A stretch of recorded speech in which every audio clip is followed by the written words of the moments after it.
আর একজন মানুষ যতই খ্যাতিমান হোক তার দক্ষতা কোনো একটা জায়গায় থাকে এবং ওই বিষয়টাতে যাদের আগ্রহ আছে তাদের জীবনে সে আদর্শ হতে পারে। কিন্তু নবীজি সাল্লাল্লাহু আলাইহি ওয়াসাল্লামের জীবন এমন যে পৃথিবীর যেই কোনো মানুষ তিনি যেই স্তরেই থাকেন, তার পড়াশোনা যে জায়গায় থাকুক, তার কর্মের ময়দান যেখানে থাকুক, তার জীবনের সেই অংশেই নবীজির জীবন প্রাসঙ্গিক এবং নবীজির জীবন থেকে তিনি শিক্ষা নিতে পারেন। পুরুষ যেভাবে কোরবানি দিয়েছিলেন এবং তারা যেভাবে এই বাংলার ভূখণ্ডের জন্য, এই বাংলার মুসলমানদের দ্বীন প্রতিষ্ঠার জন্য তারা যেভাবে মেহনত করেছেন, আমাদেরকেও সেই কাফেলার শুরুতে না হোক অন্তত শেষেও যেন আমরা সেই কাফেলার সাথে জড়িত থাকতে পারি। আল্লাহ সবাইকে কবুল করুন। তোমারই ভাই মিটাবে জুলুম চিরতরে, তাকে কোথা খুঁজে বলো পাই। আসসালামু আলাইকুম ওয়া রাহমাতুল্লাহি ওয়া বারাকাতুহু। আলহামদুলিল্লাহি রাব্বিল আলামিন ওয়া আফজালুস সালাতি ওয়া আতাম্মুত তাসলিমি আলা সাইয়্যিদিনা মুহাম্মাদিন ওয়া আলা আলিহি ওয়া সাহবিহি আজমাইন। আল্লাহুম্মা আখরিজনা মিন যুলুমাতিল ওয়াহম ওয়া আকরিমনা বিনুরিল ফাহম ওয়াফতাহ আলাইনা বিমারিফাতিল ইলম ওয়া যায়্যিন আখলাকানা বিল হিলম ওয়াজআলনা মিম্মান ইস্তামিউনা আল কাওলা ফায়াত্তাবিউনা আহসানা। আম্মা বা'দ। আল্লাহ রাব্বুল আলামিনের শুকরিয়া আদায় করছি আজকের এই মোবারক মজলিসে উপস্থিত হতে পেরেছি। আমাকে যে আলোচ্য বিষয় দেওয়া হয়েছে ইতিহাস ও সিরাত পাঠের গুরুত্ব, তো এটা খুবই নিরস একটা বিষয় এবং দিনের শুরুর আলোচনাটাই নিরস আলোচনা দিয়ে শুরু। কারণ আমরা সাধারণত কেউ ইতিহাস পড়ে আমাদেরকে কেউ কিছু বলুক সেটা পছন্দ করি, কিন্তু নিজেরা কিছু পড়ে অর্জন করা এটা আমাদের কাছে একটু কষ্টকর মনে হয়। আমরা সবসময় চাই কেউ আমাদেরকে ম্যাজিক দেখাক, কিন্তু সেই ম্যাজিকটা নিজেরা শেখায়, এটা একটু কষ্টকর। ইতিহাস আসলে কি আমরা তো এটা সবাই জানি যে ইতিহাস কি। ইতিহাস হচ্ছে অতীতের যে ঘটনা প্রবাহ, অতীতকালের যা ঘটনার বিবরণ, সেটাই ইতিহাস। কিন্তু যদি আমরা একটু অন্য দৃষ্টিকোণ থেকে দেখি ইতিহাসটা আসলে কি, ইতিহাস হচ্ছে প্রত্যেক মানুষের একটা স্মৃতি থাকে। আমরা যারা এখানে আছি আমাদের প্রত্যেকের স্মৃতি আছে, যে আমি কোথায় বড় হয়েছি, আমার শৈশবের স্মৃতি, আমার পরিবারের সাথে আমার স্মৃতি, আমি যে প্রতিষ্ঠানে পড়াশোনা করেছি সেখানকার স্মৃতি, এগুলো সব আমাদের স্মৃতি আছে প্রত্যেক সুস্থ মানুষের। কিন্তু ধরেন যদি কোনো মানুষ, অনেক সময় এটা হয় যে রোড অ্যাক্সিডেন্টে কারো স্মৃতিশক্তি হারিয়ে গেল, মাথায় আঘাত পেয়েছে, স্মৃতিশক্তি হারিয়ে গিয়েছে, অথবা অন্য কোনো রোগে স্মৃতিশক্তি হারিয়েছে, বৃদ্ধদের যেটা হয়। তো দুইজন মানুষের মধ্যে পার্থক্যটা আসলে কি? যার স্মৃতিশক্তি আছে আর যার স্মৃতিশক্তি নাই। এই যে পার্থক্য, সেটাই হচ্ছে যিনি ইতিহাস জানেন তার এবং যিনি ইতিহাস জানেন না দুইজনের মধ্যে পার্থক্য। ইতিহাস হচ্ছে পুরো একটা উম্মাহ, পুরো উম্মার স্মৃতি। আর ব্যক্তি জীবনে আমার যে স্মৃতি সেটা হচ্ছে আমার অভিজ্ঞতা থেকে স্মৃতি। আমি যেমন জানি আমার বন্ধুকে, কার সাথে আমার কিছুটা হলেও শত্রুতা আছে, পারিবারিক বিবাদ আছে, তেমনি উম্মার যে ইতিহাস সেটা ধারণ করে যে এই উম্মার শত্রু কারা, এই উম্মার বন্ধু কারা, সেটা হচ্ছে ইতিহাস ধারণ করে। তো ফলে একজন স্মৃতিহীন মানুষ যেমন তার শত্রু মিত্র চিনতে পারে না, কার সাথে তার কী আচরণ করার কথা সেটা সে জানে না, যিনি ইতিহাস জানেন না তিনিও করণীয় ঠিক করতে পারেন না যে আমার কখন কোথায় কী করা উচিত। অথবা আমরা যদি আরেকটা দৃষ্টান্ত থেকে বুঝি, আমরা যখন বিবাহের জন্য পাত্রপাত্রী দেখি তখন কি দেই? আগে বলে যে বায়োডাটা দেন। অথবা যদি আমরা কোনো অফিসে নিয়োগের জন্য চাই তাহলে নিয়োগ বিজ্ঞপ্তি, তো সেখানে আমরা বলি যে সিভি দেন। তো এই যে একজনের বায়োডাটা বা সিভি, সেটা কি? সেটা আসলে তার ইতিহাস, যে সে কোথায় জন্ম নিয়েছে, কোথায় বেড়ে উঠেছে, কোন প্রতিষ্ঠানে পড়াশোনা করেছে, কোথায় কোথায় চাকরি করেছে, এটা হচ্ছে তার ইতিহাসটা, তার বায়োডাটা। আর মুসলমানদের ইতিহাস হচ্ছে মুসলিম উম্মার বায়োডাটা, যে এই উম্মা কোথায় এর উৎপত্তি এবং সূচনা, এই উম্মা কোন কোন স্তর পার হয়ে এসেছে, মুসলিম বিশ্বকে, পুরো বিশ্ব সভ্যতাকে এই উম্মা কি কি উপহার দিয়েছে, তার অবদান কি, এই উম্মার বায়োডাটা হচ্ছে এই উম্মার ইতিহাস। ফলে একজন ব্যক্তি যদি তার নিজের বায়োডাটা না জানে, তার নিজের সম্পর্কে বলতে না পারে, সে যেমন কারো চোখে কোনো গুরুত্ব পাবে না। কেউ যদি ইতিহাস সম্পর্কে না জানে, নিজের উম্মার ইতিহাস সম্পর্কে না জানে, তাহলে সেও মানুষের কাছে গুরুত্ব পাবে না। এবং এর চাইতে বড় কথা হচ্ছে সে তার নিজের জীবনে চলার জন্য যে করণীয় সেটা ঠিক করতে পারবে না। ইতিহাসের গুরুত্ব সম্পর্কে মুসলিম ইতিহাসবিদরা যারাই বই লিখেছেন তারা প্রত্যেকেই তাদের বইয়ের শুরুতে দীর্ঘ আলোচনা করেছেন। কিন্তু আমার সবচেয়ে প্রিয় হচ্ছে একজনের আলোচনা। তিনি হচ্ছেন মিশরের উত্তর আফ্রিকার একজন ইতিহাসবিদ আবুল আব্বাস আহমদ বিন খালেদ আন নাসিরি। ওনার বই আল ইস্তিকসাল আখবার ইদুয়ালিল মাগরিবিল আকসা, সেই বইয়ের ভূমিকায় তিনি একটা চমৎকার কথা বলেছেন। তিনি বলেছেন, وكفاه شرفا أن الله تعالى شهن كتابه العزيز الذي لا يأتيه الباطل من بين يديه ولا من خلفه من أخبار الأمم الماضية والقرون الخالية। যে ইতিহাস শাস্ত্রের গৌরবের জন্য এটাই যথেষ্ট যে আল্লাহ রাব্বুল আলামিন তার সেই কিতাব যেখানে কোনো বাড়তি কথা নাই, কোনো অপ্রাসঙ্গিক কথা নাই, সেই কোরআনুল কারিমের একটা বড় অংশ পূর্ববর্তী নবীদের ঘটনা দ্বারা পরিপূর্ণ করেছেন। আমরা জানি যে কোরআনুল কারিমে আহকামের আয়াত একটা সীমিত পরিমাণ, বিধিবিধান সংক্রান্ত আকীদার আয়াতগুলোর পরিমাণ কম, বরং বেশি হচ্ছে পূর্ববর্তী নবীদের ঘটনাবলী, পূর্ববর্তী জাতিদের ঘটনাবলী কোরআনুল কারিমে বেশি এসেছে। এবং এই বেশি থাকার কারণে সেটা হচ্ছে ইতিহাস, পূর্বের জাতির ইতিহাসটা কোরআনুল কারিমে সবচেয়ে বেশি। অথচ যেই কোরআনুল কারিমে কোনো অপ্রাসঙ্গিক কথা, কোনো একটা বাড়তি কথা, একটা শব্দ, একটা হরফ নেই, সেখানে আল্লাহ রাব্বুল আলামিন এত বিপুল পরিমাণে ইতিহাসের তথ্য কেন এনেছেন? তার মানে এটা একটা মর্যাদাপূর্ণ শাস্ত্র এবং এটা আমাদের জন্য জরুরি একটা বিষয়। কোরআনুল কারিমে আল্লাহ রাব্বুল আলামিন কেন ইতিহাসের ঘটনাগুলো এনেছেন সেটা কোরআনুল কারিমের আয়াতেও আল্লাহ রাব্বুল আলামিন স্পষ্ট করেছেন। লাকাদ কানা ফি কসাসিহিম ইবরাতুল লিউলিল আলবাব, তাদের ঘটনাবলিতে বুদ্ধিমানদের জন্য শিক্ষা আছে। পূর্ববর্তী নবীদের যে ঘটনা, তাদের ঘটনা থেকে বুদ্ধিমানরা শিখতে পারবে, এটা আল্লাহ রাব্বুল আলামিন ইরশাদ করেছেন। আল্লামা শাইখ হারিস আল মুহাসিবি রাহিমাহুল্লাহর একটা গ্রন্থ আছে, অনেক বড় আলেম ছিলেন, হিজরি 2য় শতাব্দীর, রিসালাতুল মুস্তারশিদিন। এই বইয়ের ভূমিকায় শাইখ আব্দুল ফাত্তাহ আবু গুদ্দার রাহিমাহুল্লাহ উনি জুনাইদ বাগদাদি রাহিমাহুল্লাহর একটা কথা উল্লেখ করেছেন। জুনাইদ বাগদাদি রাহিমাহুল্লাহ বলতেন যে আল হিকায়াতু জুনদুম মিন জুনুদিল্লাহ ইউসাব্বিতুল্লাহু বিহি কুলুবা আউলিয়াইহি, যে ঘটনা বলি বা ইতিহাস সেটা হচ্ছে আল্লাহর সৈনিক। ইতিহাস সেটা আল্লাহর সৈনিক। আমরা তো মনে করি যে ইতিহাস হচ্ছে কিছু গল্প কাহিনী, রাজা বাদশাদের ঘটনা, যুদ্ধে কে জিতলো, কে মারা গেল, কে কার বিরুদ্ধে ক্ষমতা নিল, সেটা। কিন্তু জুনাইদ বাগদাদি বলছেন যে ইতিহাস এবং ঘটনাবলী সেটা হচ্ছে আল্লাহর সৈনিক।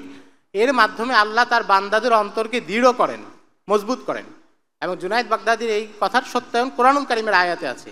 ওয়াকুল্লান নাকুসু আলাইকা মিন আম্বাইর রুসুলি মা নুসাব্বিতু বিহি ফুআদাক, আমি যখনই আপনাকে কোনো নবীর ঘটনা শুনিয়েছি এর দ্বারা আপনার অন্তরে শক্তি জুগিয়েছি। আল্লাহ রাব্বুল আলামিন ইরশাদ করছেন তার নবীকে যে পূর্ববর্তী নবীদের যে ঘটনাগুলো বলা হচ্ছে এর দ্বারা আপনি বুঝতে পারবেন যে আপনি যখন দাওয়াতের কাজ করবেন তখন মানুষ এভাবে প্রত্যাখ্যান করবে এবং আপনার দাওয়াত বিভিন্ন স্তর অতিক্রম করে একটা পর্যায়ে সাফল্য পাবে।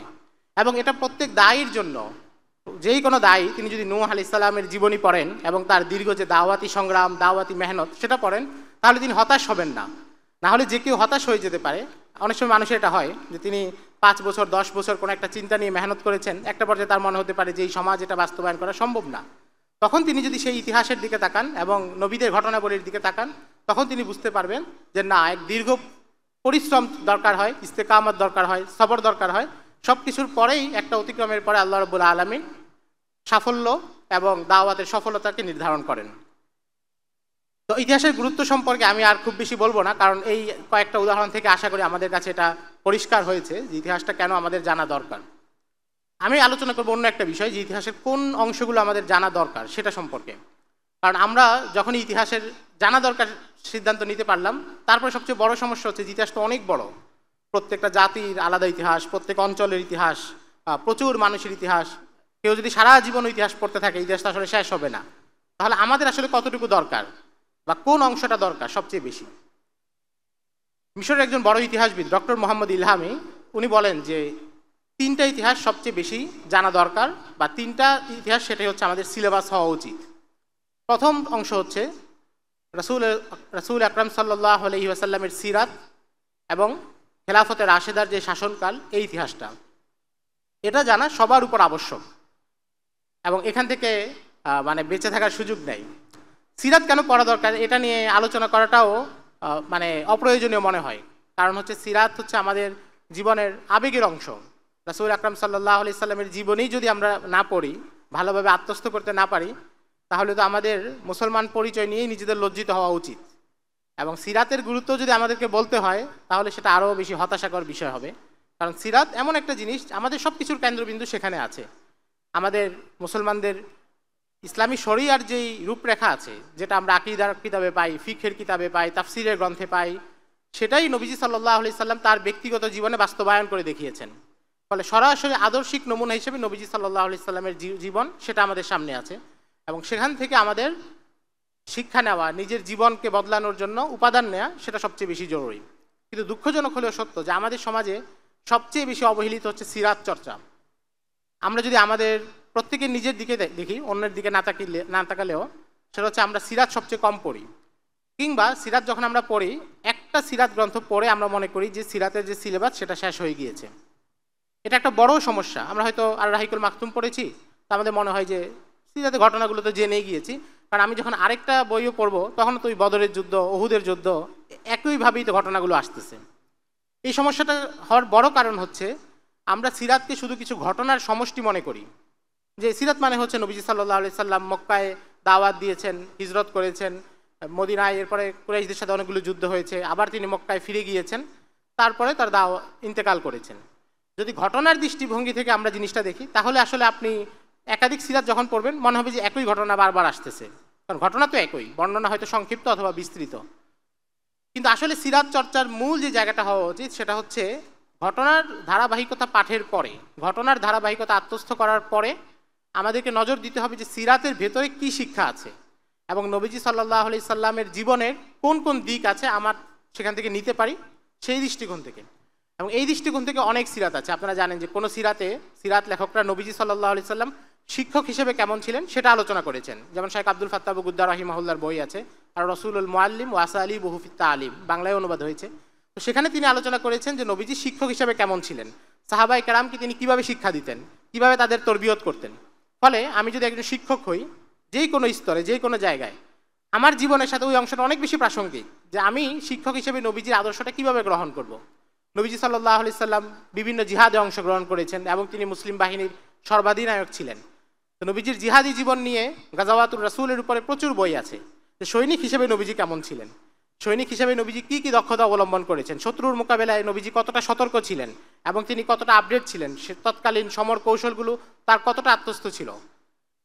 একইভাবে নবীজি পারিবারিক জীবনে কেমন ছিলেন, দাম্পত্য জীবনে কেমন ছিলেন, এই প্রত্যেকটা বিষয় এমন যেটা থেকে এড়িয়ে যাওয়ার সুযোগ নাই। আমরা যদি ওই দৃষ্টিকোণ থেকে পড়া শুরু করি সিরাত, যে আমি নানা দিক থেকে নবীজি সাল্লাল্লাহু আলাইহি সাল্লামের জীবনটাকে দেখব এবং সেখান থেকে শেখার চেষ্টা করব, তাহলে আমরা দেখব যে সিরাত হচ্ছে এমন এক শাস্ত্র যেটা হচ্ছে বাহরুন লা সাহিলা লাহু, এমন সাগর যার কোনো তীর নাই এবং কিনারা নাই। কিন্তু আমরা যদি শুধু ধারাবাহিক ঘটনা কেন্দ্রিক লেখা সিরাত, ওই ধরনের সিরাত পড়ি, তাহলে দুই একটা পড়ার পরে মনে হবে যে সিরাত তো আমি সব পড়ে ফেলেছি, ঘটনা জেনে ফেলেছি। কিন্তু ঘটনার পেছনে যে ঘটনা আছে, সিরাতের কোন ঘটনাটা কেন ঘটলো, নবীজি সাল্লাল্লাহু আলাইহি সাল্লাম এখানে এই সিদ্ধান্ত কেন নিলেন, এই বিষয়গুলো নিয়ে যারা আলোচনা করেছেন ওই দৃষ্টিকোণ থেকে লেখা যে সিরাতগুলো আছে সেগুলো পড়লে আমরা বুঝতে পারবো যে আমরা এক বিশাল সাগরের পাড়ে দাঁড়িয়ে এখনো নুড়ি পাথর কোড়াচ্ছি। তো ওই দৃষ্টিকোণ থেকে আমাদের সিরাতটা পড়া উচিত, কারণ আমরা সামগ্রিকভাবে মোটামুটি প্রত্যেকেই আমরা সিরাত না পড়ার অপরাধে এক ধরনের অপরাধী। আমরা নবীজি সাল্লাল্লাহু আলাইহি সাল্লামের জীবনী আলোচনা শুধু রবিউল আউয়াল মাসেই সীমাবদ্ধ করে দিয়েছি বেশিরভাগ ক্ষেত্রে। সিরাতুন নবীর উপর নিয়মিত আলোচনা আমাদের দেশে খুব কম জায়গাতেই হয়। সারা বছর বহু জায়গায় আমরা আলোচনা শুনলেও সিরাতুন নবীর উপর আলোচনা নেই। অনেক বিষয় আছে, সেগুলোও দরকারি বিষয়, কিন্তু সিরাতুন নবীকে বারবার আলোচনা করা, কারণ একটা এলমি বিষয়, তাত্ত্বিক বিষয়, সেটা একজন সাধারণ মানুষ সবার বোধগম্য নাও হতে পারে, সবার বুদ্ধিবৃত্তি জানাশোনার স্তর এক পর্যায়ের না। কিন্তু সিরাত এমন একটা বিষয় যেটা যে কারো সামনে বলা হবে সেই বুঝতে পারবে। শরফুদ্দিন বুসিরি রাহিমাহুল্লাহ একজন বড় কবি ছিলেন, উনি বলছেন যে জলাম তু সুন্নাতা মান আহিয়া জলামা ইলা আনিশতাকাত কদামা হুজুরুর আমিন ওয়ারামিন, যে আমরা সেই নবীর স্মরণ থেকে বিমুখ হয়ে নিজেদের উপর জুলুম করেছি যিনি সারা রাত ইবাদত করতে গিয়ে পা ফুলিয়ে ফেলতেন এবং এই উম্মার জন্য কান্না করতেন, আমরা তার স্মরণ থেকে দূরে সরে গিয়েছি। তো এই বিষয়টা আমাদের প্রথম গুরুত্ব দেওয়ার বিষয়। পাশাপাশি একই সাথে হচ্ছে খেলাফতের রাশেদা। খেলাফতের রাশেদার যে শাসনকাল, এটাকে আমরা মনে করি যে এটা শুধু একটা শাসনকাল, কোনো একটা রাজবংশের শাসনকাল যেমন হয়, প্রচলিত রাজারা যেমন হয়, তারা ক্ষমতায় বসে, বিরোধী পক্ষকে দমন করে, তার সাম্রাজ্য বৃদ্ধির জন্য কিছু যুদ্ধ করে এবং জনকল্যাণমূলক কিছু কাজটাজ করে, তারপর তার রাজত্ব শেষ হয় বা ওই রাজবংশটার শাসন শেষ হয়। তো এই দৃষ্টিকোণ থেকে খেলাফতের রাশেদাকে যদি আমরা দেখি তাহলে আমরা মর্মের গভীরে প্রবেশ করতে পারবো না। বরং খেলাফতের রাশেদা হচ্ছে নবীজি সাল্লাল্লাহু আলাইহি ওয়াসাল্লামের সিরাতের সাথেই সম্পর্কিত এক্সটেনশন। সিরাতের বর্ধিত অংশটাই হচ্ছে খেলাফতের রাশেদা। নবীজি সাল্লাল্লাহু আলাইহি ওয়াসাল্লাম তিনি মদিনায় ইসলামী সমাজ প্রতিষ্ঠা করেছিলেন, কিন্তু এটা অনেক বেশি বিস্তৃত হয়নি নবীজির ইন্তেকাল পর্যন্ত।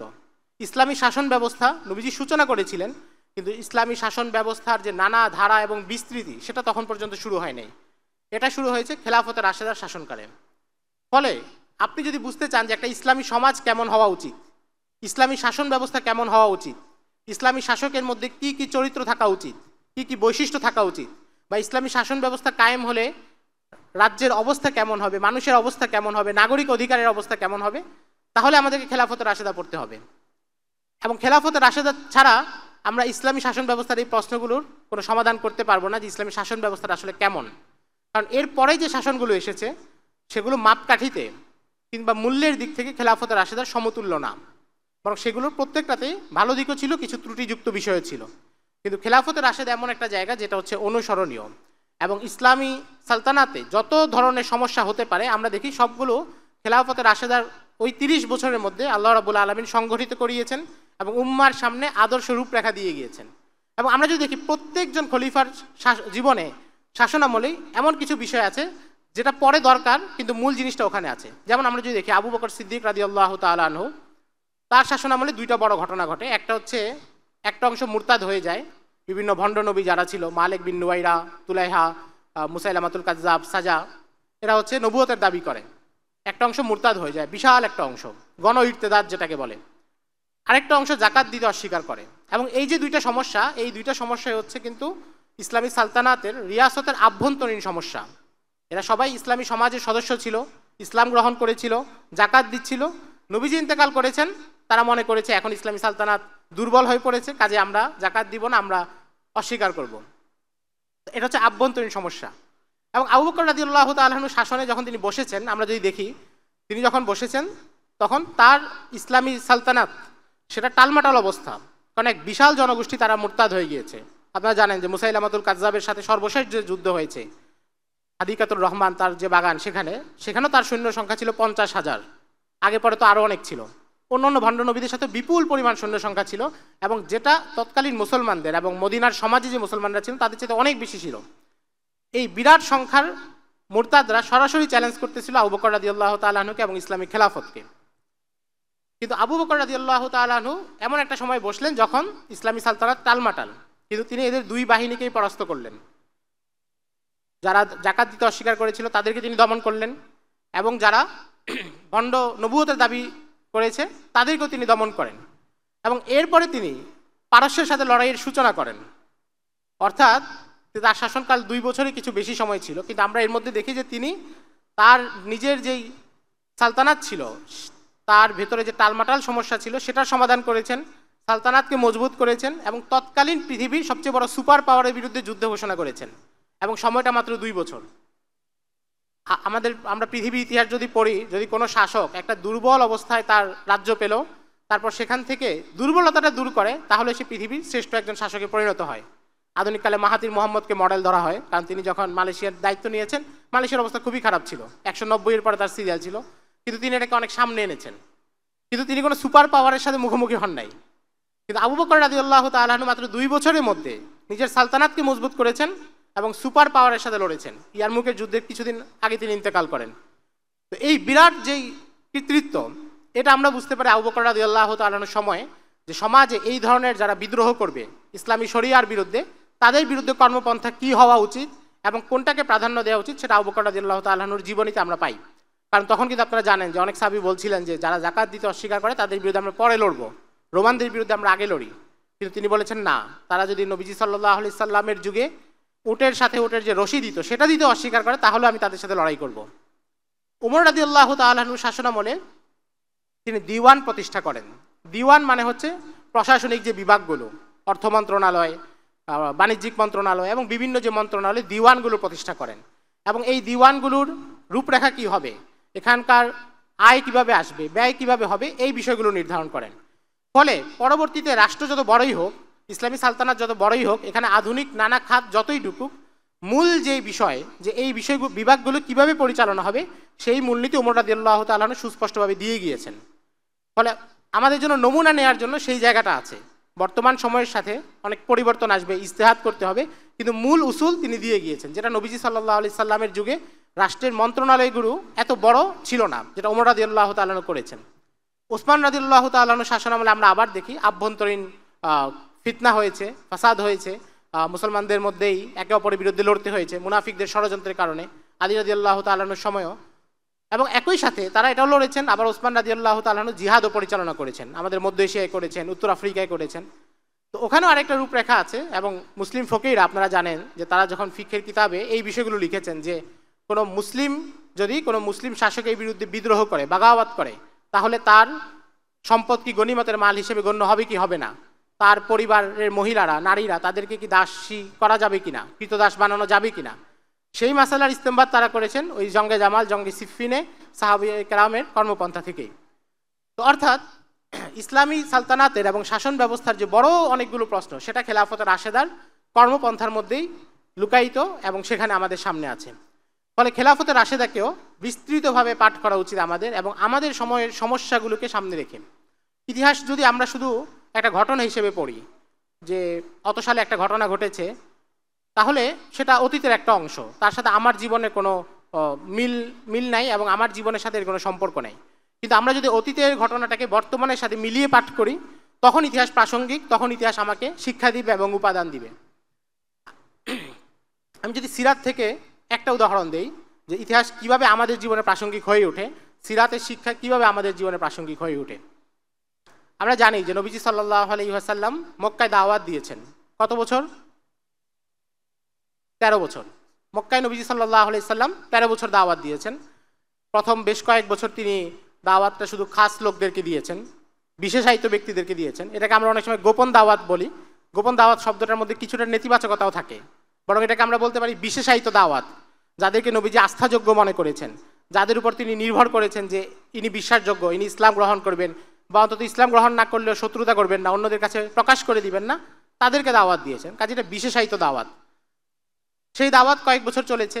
তারপরে নবীজি যখন দাওয়াত দিয়েছেন, আপনারা জানেন যে মক্কার কুরাইশদের যে নেতারা ছিল, কাফেরদের যে সর্দারেরা ছিল, তারা নানাভাবে বাধা দিয়েছে এবং অল্প কিছু মানুষই ইসলাম গ্রহণ করেছেন। এটা হচ্ছে 13 বছরের নবীজির মেহনতের ফলাফল। কিন্তু নবীজি সাল্লাল্লাহু আলাইহি ওয়াসাল্লাম যখন মদিনায় গেলেন এবং মদিনায় দাওয়াত দিলেন, প্রথমে তো মদিনা থেকে কিছু প্রতিনিধি দল আসলো যারা বাইআতে আকাবা নিল, প্রথম বাইআতে আকাবা। এটা হচ্ছে নবুয়তের 12 বর্ষের কথা। আর নবুয়তের 13 বর্ষে মদিনা থেকে আবার যখন প্রতিনিধি দল আসলো, যেখানে জাবির ইবনে আব্দুল্লাহ রাদিয়াল্লাহু তাআলা আনহু এবং তার সাথে আরও অন্যান্য সাহাবায়ে কেরাম ছিলেন। আচ্ছা, আমাদের সময় একটু কম, আমরা মূল আলোচনায় ফিরে যাই। তো প্রথম গুরুত্বপূর্ণ বিষয় হচ্ছে নবীজি সাল্লাল্লাহু আলাইহি সাল্লামের সিরাত এবং খেলাফতের রাশেদা। এটা আমাদের প্রত্যেকের জানা উচিত এবং বিস্তারিত জানা উচিত। শুধু একটা বই পড়ে খেলাফতের রাশেদার 4 খলিফার জীবনী একটা বই পড়ে ফেললাম, শুধু এটা না, বরং তাদের জীবনের প্রত্যেকটা অংশ নিয়ে আলাদা আলাদা করে জানা উচিত এবং এটাকে একটা সারা জীবনব্যাপী পড়াশোনার রুটিন বানানো উচিত। কারণ আপনি দেখবেন যে প্রচলিত দুনিয়ার যেই খ্যাতিমান পুরুষ যারা হয়, তাদের জীবনের এক একটা অংশ নিয়ে শত শত বই লেখা হয়। এক রবীন্দ্রনাথ, তো তার জীবনের, তার সাহিত্যের নানা দিক নিয়ে হাজারো বই আছে, হাজারো গবেষণা আছে, অথচ তার জীবনের কর্ম শুধু একটা ক্ষেত্রে, সাহিত্যের ক্ষেত্রে। আমি যদি সাহিত্য চর্চা না করি, আমি যদি বিজ্ঞানের ছাত্র হই, আমার জীবনে কি রবীন্দ্রনাথ প্রাসঙ্গিক?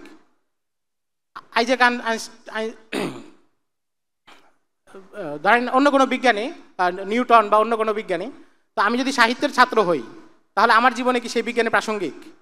অর্থাৎ দুনিয়ার একজন মানুষ যতই খ্যাতিমান হোক, তার দক্ষতা কোনো একটা জায়গায় থাকে এবং ওই বিষয়টাতে যাদের আগ্রহ আছে তাদের জীবনে সে আদর্শ হতে পারে।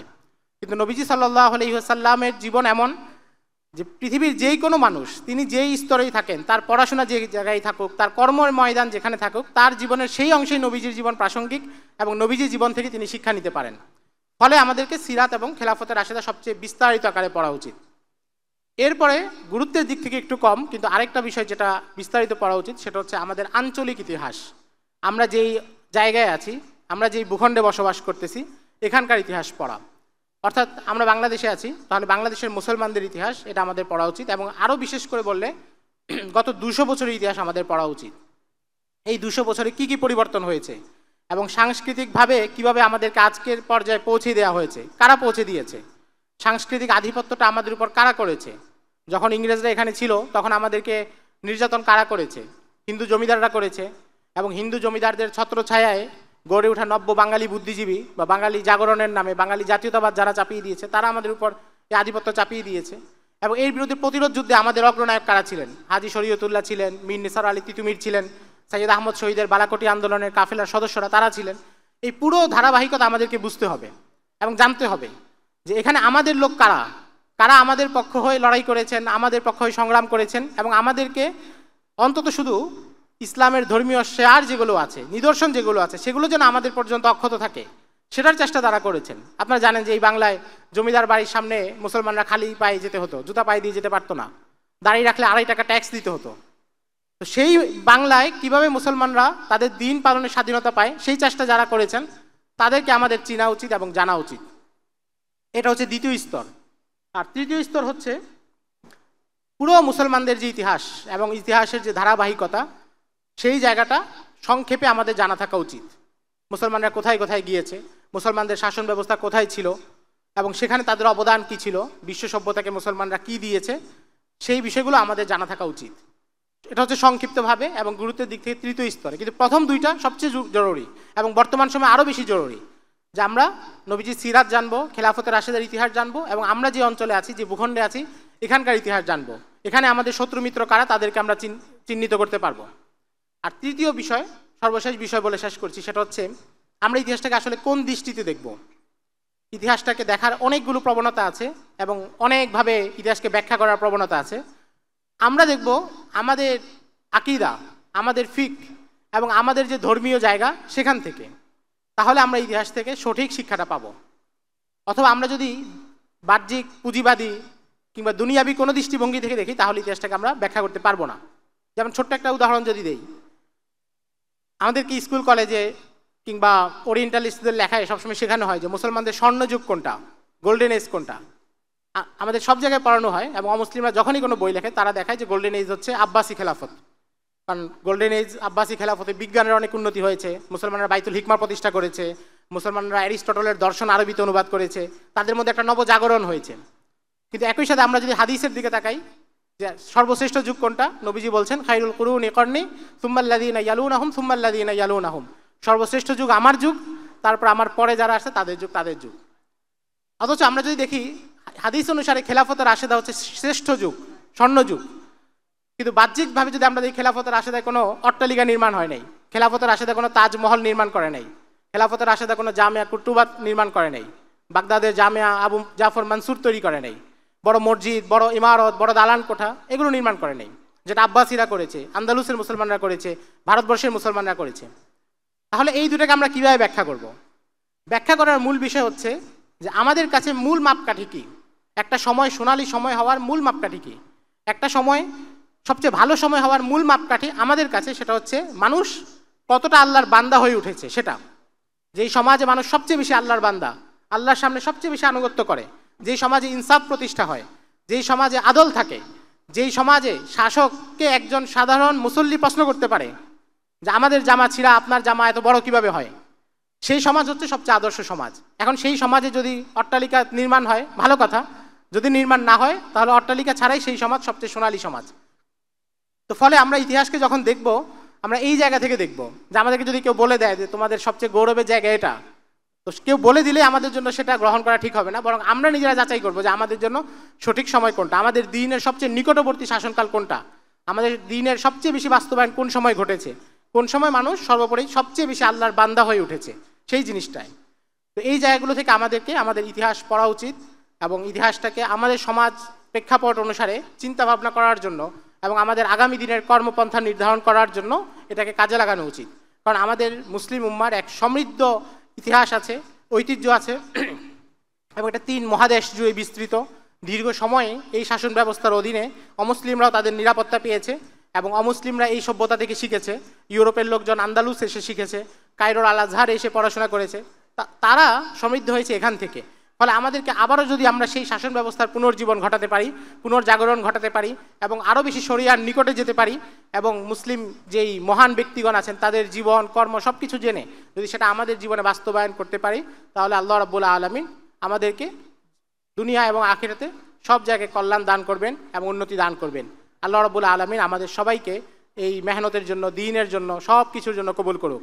আল্লাহ রাব্বুল আলামিন আমাদেরকে ইলম চর্চা, জ্ঞান চর্চা এবং বুদ্ধিভিত্তিক চর্চা সব কিছুর জন্য কবুল করুন এবং এই বাংলার মুসলমানদের জন্য আমাদের পূর্বপুরুষ যেভাবে কোরবানি দিয়েছিলেন এবং তারা যেভাবে এই বাংলার ভূখণ্ডের জন্য, এই বাংলার মুসলমানদের দ্বীন প্রতিষ্ঠার জন্য তারা যেভাবে মেহনত করেছেন, আমাদেরকেও সেই কাফেলার শুরুতে না হোক অন্তত শেষেও যেন আমরা সেই কাফেলার সাথে জড়িত থাকতে পারি। আল্লাহ সবাইকে কবুল করুন।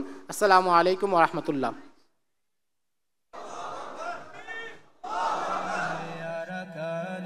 ঘুরে রাখছে তোমারি ভাই, মিটাবে জুলুম চিরতরে, তাকে কোথা খুঁজে বলো পাই।